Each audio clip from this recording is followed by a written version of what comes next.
Ada beberapa praktek yang bisa dipertimbangkan untuk bagaimana kita bisa menjadi stoik, bagaimana kita bisa menjadi bijak, atau melakukan filsuf untuk mencari kebahagiaan yang nyata. Kita harus mengetahui apa yang kita bisa kontrol dan apa yang kita tidak bisa kontrol. Semakin kita menyadari batas apa saja yang kita bisa kontrol, semakin kita bisa menerima apa yang terjadi dengan diri kita sendiri.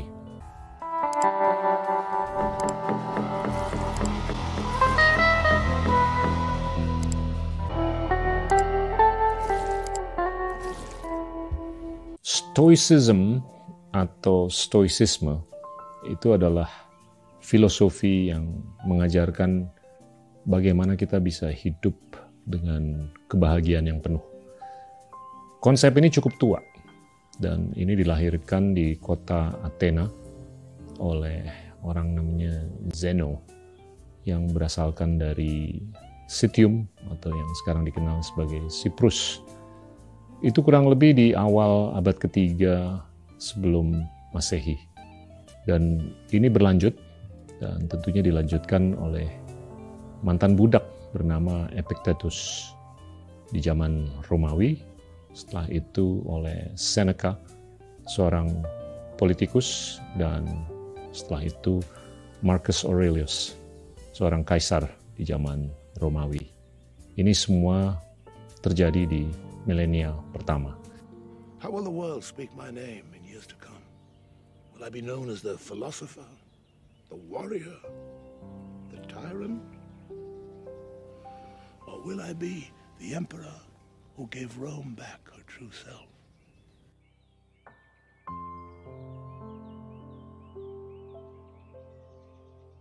Ada beberapa praktek yang bisa dipertimbangkan untuk bagaimana kita bisa menjadi stoik, bagaimana kita bisa menjadi bijak, atau melakukan filsuf untuk mencari kebahagiaan yang nyata. Yang pertama adalah bagaimana kita bisa menelaah kesan dari hidup kita. Itu tentunya dengan catatan kita harus mengetahui apa yang kita bisa kontrol dan apa yang kita tidak bisa kontrol.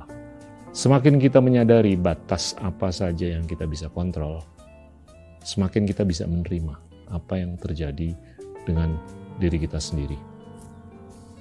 Yang kedua adalah the impermanence of things. Ini sederhananya, segalanya itu tidak baku. Jadi kalau ada sesuatu yang terjadi dengan diri kita, semakin kita menyadari bahwa itu tidak baku, semakin kita semestinya bisa menjadi stoik. Memang tidak kekal itu inti dunia. Ya. Jadi orang tahu dari kecil bahwa hidup itu tidak kekal. Ya. Karena dia juga lihat orang tuanya dari rambut putih menjadi beruban. Ya. Kakek neneknya dari gesit menjadi lemah. Ya. Siang jadi malam. Pagi jadi petang. Yang ketiga tentunya adalah reserve clause. Seringkali kalau kita mau melakukan planning untuk melakukan sesuatu, we have to plan for the worst. Kita harus berencana untuk atau merencanakan hal-hal yang lebih parah daripada apa yang kita antisipasi. Agar kalau nanti kita kepleset, itu kita sudah bisa mengantisipasi hal-hal yang di luar batas wajar atau hal-hal yang kita tidak rencanakan. Nah, tentunya yang keempat adalah virtue here and now. Intinya, nggak ada hal yang kita tidak memiliki kapasitas moral untuk menunjukkan toleransi. Ibarat kata, nggak ada hal yang kita nggak bisa jabanin. Semakin kita berpikir seperti itu, semakin kita melakukan positive thinking, semakin kita tuh bisa menuju stoicisme.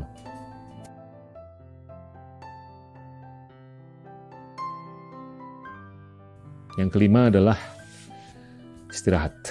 Take a deep breath. Kalau stres, kalau hal-hal yang kita lagi alami itu memang di luar kontrol atau bahkan di luar batas wajar, ya kadang-kadang kita harus istirahat dan take a deep breath. Jabanin aja. Dan itu akan membantu kita untuk lebih menjadi stoik. Yang keenam, ini yang seringkali disebut otherize. Otherize ini adalah bagaimana atau konsep bagaimana kita tuh bisa merasakan apa yang dirasakan orang lain, itu kita juga bisa rasakan. Jadi apa yang dilakukan oleh orang lain, itu kita harus bisa bayangkan bahwa itu juga bisa terjadi dengan kita. Ini bukan semata simpati ataupun empathy, tapi kita juga harus bisa membayangkan kalau orang di sebelah kita itu kepleset, kita tuh harus bisa membayangkan bahwa hal tersebut bisa terjadi dengan kita juga. Sehingga kita tuh bisa lebih siap mental. Tentunya gimana kita bisa lebih stoik.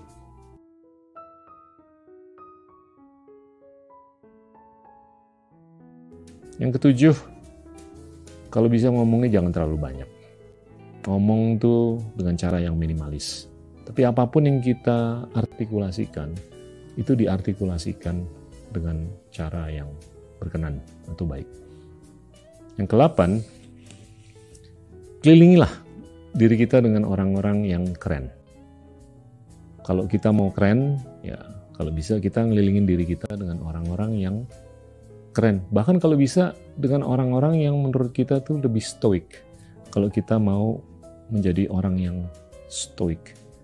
Tentunya kalau kita mengelilingi diri kita dengan orang yang nggak stoik, atau nggak filsuf, atau nggak bijak, ya semakin kita nggak bisa menjadi manusia atau orang yang stoik. Dan kalau kita diledekin atau apa, biasain deh untuk kita bisa merespon dengan humor.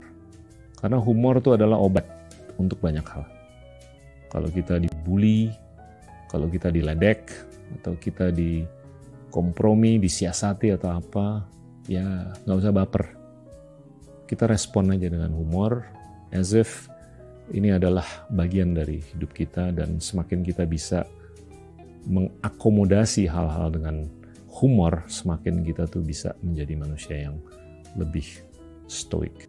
Jangan terlalu ngobrol terlalu banyak mengenai diri kita, jangan nyombong. Bahkan learn to listen. Kalau ngobrol sama orang, semakin orang yang Anda ajak ngobrol itu semakin banyak ngobrol dibanding diri Anda sendiri, itu semakin baik. Karena the power of listening itu is much bigger than the power of speaking ataupun talking.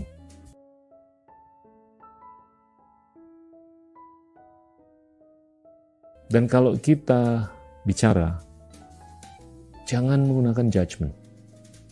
Kalau kita ngobrol dengan siapapun, itu jangan predisposed dengan penilaian yang a priori. Semakin kita a priori dengan penilaian, itu semakin kita kabur. Semakin kita sulit untuk bisa berkomunikasi dengan yang baik. Nah, yang terakhir adalah reflect upon your day. Ini yang ke-12. Jadinya, ya kalau kita melakukan aktivitas sehari-hari, catat aja. Jurnalkan saja.